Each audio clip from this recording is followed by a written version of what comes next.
of us know what doesn't work and what works. Most of us know when we're screwing up. Most of us know what we should do, but we don't do it. And the reason is because in that state of mind, you're not going to. If you want, I'll go on a rant on what is my highest level mission right now. Yes, please. Okay. So for decades, my obsession has been, what makes the difference in people, right? Why do some people, you give them everything, love, joy, tremendous education, economic well-being, and they end up going in and out of rehab all day long? How many actors, actresses, wealthy people have you seen do this? It's sad. And then there are people that life has just beat the hell out of, right? People have gone through physical abuse, sexual abuse, emotional, spiritual abuse, and many of those people, rather than being broken, become so hungry, so driven, because they don't want anybody else to experience that. I'm an example of that they become masterful in things, right? But along the way, I was like, okay, so what am I really about? I said, my real mission is to help people get what they really want and help them have what I would call, you might say, I want to lose weight, I want to make more money, I want to have a better relationship, but what people really want is an extraordinary life, a magnificent life, which to me is life on your terms. Not Tony's terms, not your friend's terms, not even your spouse's terms. Like, what is going to light you up in this life? And once people know what that is, you need two skills to get there. One I taught for decades, the science of achievement. And you know me well enough, and I know you well enough, that we both have been obsessive about finding the strategies that can help people get the result they want faster than they ever have. And you're brilliant at it, and I'm really good at it, and we have a lot of friends that are really good at it. But most people can figure that out. We can help them do it faster. And I think that's a great service, and I love being able to do that. And I love knowing answers that can help people so quickly. But it's a science to achieve, meaning if you look around and I wrote a book, I think about a year ago. I spent 4 years on it, and I wanted to answer the question, how do I help people financially in a world where most people are suffering, especially with the markets in turmoil? And I thought, I don't have those answers. I have some answers. The people with the best answers, the ones you should go. If you want to achieve something, find somebody giving the result you want and model them. Success leaves clues. Go find out, right? My original teacher, Jim Rohn, taught me that. I never forgot it. So I went out and interviewed 50 of the smartest financial people in the world. Everybody from Warren Buffett, Carl Icahn, and I found the common patterns. If you live by these patterns, you'll have more than enough money. You may not be a billionaire, but you'll have more than enough money. If you violate these rules, the science, you're going to have too much money at the end of the money. You're going to be stressed out. Same thing with your body. We're all biochemically unique, but there are rules you and I both know scientifically that if we violate them, our energy drops. If we align, and we're going to have disease, if we align with them, high energy. So that's the science of achievement. Learn to measure progress. Once you've set up a project now, you want to turn nothing into something, now you must measure your progress. How are you doing? Here's how we teach it to our children. Life expects us to make measurable progress in reasonable time. Measurable progress in reasonable time. That is the game of life. So part of it is not just to set up the proposed project, but as we start working on it, we start measuring how we're doing. Now first, what is reasonable time? You can't ask someone every 5 minutes, how are you doing now? See, that's too soon. Guy says, I haven't left the building yet. Give me a break. Now, we can't wait 5 years. That's too long. So there's reasonable time. So make this note now. What is reasonable time? 1, at the end of the day. A conversation a father should have with his daughter today, because the magic is there. If he waits till tomorrow, the magic may be gone. Today. Next is a week. Make that note. Usually, we get paid by the week. Somebody adds up our value to the marketplace, out comes the check. The next week, somebody adds up our value to the marketplace, out comes the check. What I learned to do is to change my value to the marketplace so the check kept getting bigger and bigger and bigger. I didn't have to change the economy, I only had to change myself. Measure your own progress. Success is a numbers game. We demanded of our children, how many years do you want your child to spend in 4th grade? Approximately. About 1 year, right? You say, well, if they're nice kids, would you give them 3 or 4 years? You say, no. This is not a nice game. This is getting ready for the future. This is getting ready for the challenges and the opportunities. You can't linger in one grade more than 1 year. Now make this note. The same should go for us as adults. Don't linger more than 1 year in one grade of learning. Adult, management, entrepreneurship, leaderships of all kind. Keep up the pace of learning. Okay. The numbers. Measure. Count. Now here's the key. Face the truth. If you're only making this much progress, there's no use trying to kid the world, no use trying to kid anybody else, and especially don't kid yourself. If in a period of time you've only made so much progress, you just got to swallow hard and say, this is the truth. I've got to face it. Now, what could I do to start increasing my progress and make my health better, make my income better, make my investments better, make my value to the marketplace much better, get busy learning the second skill and the third skill and the next language and the next language to increase my value. I got to get busy and do that. See if you will do that. I promise you, one of the greatest motivating factors in the world is progress. And if you'll measure it, you'll get excited. If you constantly remind yourself after every defeat, after every setback, every time you get knocked down, I've got a saying, if life knocks you down, try and land on your back, because if you can look up, you can get up. See, a lot of people, because of failure, they stop believing. Let me share something with you. You will fail your way to success. Yes, 8 out of 10 millionaires have been financially bankrupt. You will fail your way to success. It doesn't matter how many times you fail. It doesn't matter how many times people tell you that you can't do it. It doesn't matter if you don't have a dime in the bank. You will fail your way to success. First day I went to school, I was in a classroom. By the time I was, 6 years old, didn't go to school until I was 6 years old because I was living with my grandmother at that time. Sure. But she had taught me how to read the Bible stories. So I went into the classroom knowing Nicodemus, Shadrach, Meshach, and Abednego. I could spell all of those words. I thought I was preaching to my kindergarten teacher. So she was like, who is this girl? So I was never placed in an environment where I was ever made to feel inferior. I always felt like I'm the smartest kid in this room. And because I was never never put in a position where I was made to feel less than, I didn't grow up feeling less than, you know? And the rest, as they say, is history. And the rest, they say, is history. And it's all about what you believe. You know, I say this to, when I do something on my network now called Life Class, the fundamental key to success is what you believe is true for yourself. Not what you want, not what you desire. It's what do you believe? You know, you can say, I want to be the most successful person in the world. Yeah. But if you believe that there's a glass ceiling and you're going to have a hard time kicking through that glass ceiling, you will be defined by the glass ceiling.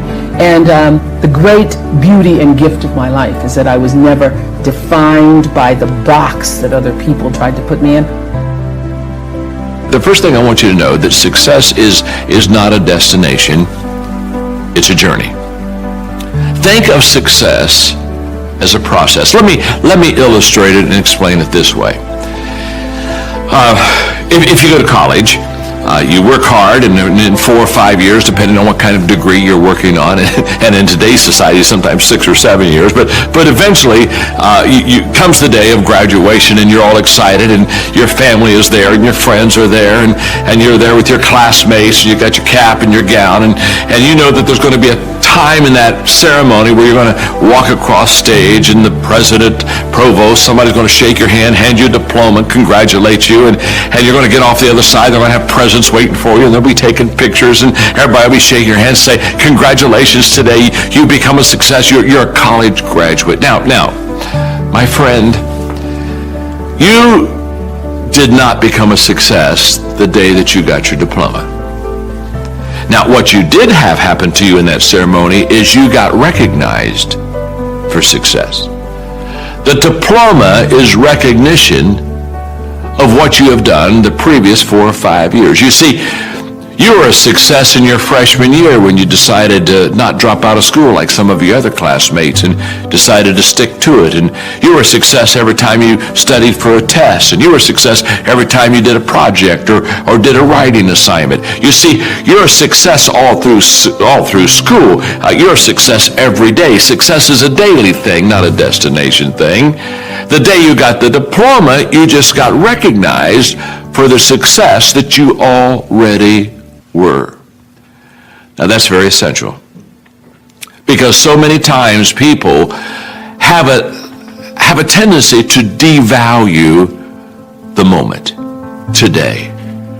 What they do is they greatly value the destination. And so they kind of talk about, well, when I get there, or if I arrive there, or when I do that, or when I accomplish this. And they don't understand that success is a daily thing. And I'm here to share with you that the secret of success is determined by your daily agenda. In fact, I wrote a book a few years ago called Today Matters. I'm passionate about that book because what it does is it helps me to understand that we make decisions and then we manage decisions. And too often we think, I will make a decision. For example, you're saying, I'm going to make a decision to be a coach. Or I'm going to make a decision, you know what, I'm going to make a decision to be a public speaker. I want to be a communicator. Well, congratulations. You've made a wonderful decision. Coach, speaking, good decisions. But that won't make you a successful coach.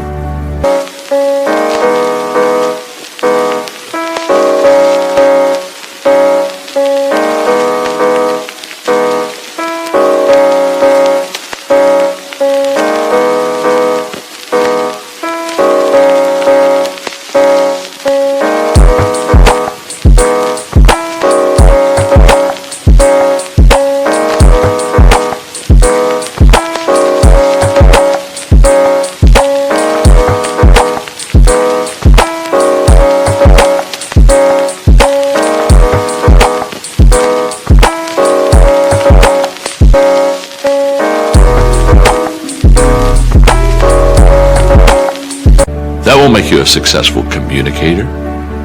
It's not the decision that makes you. You've got to make the decision by managing it, and you manage the decision on a daily basis. In other words, what you want to be tomorrow, you've got to do today. You visualize tomorrow. That gives you hope, and that's your motivation, and that's your dream. Nothing wrong with that. You visualize tomorrow, but you value today. What's that mean?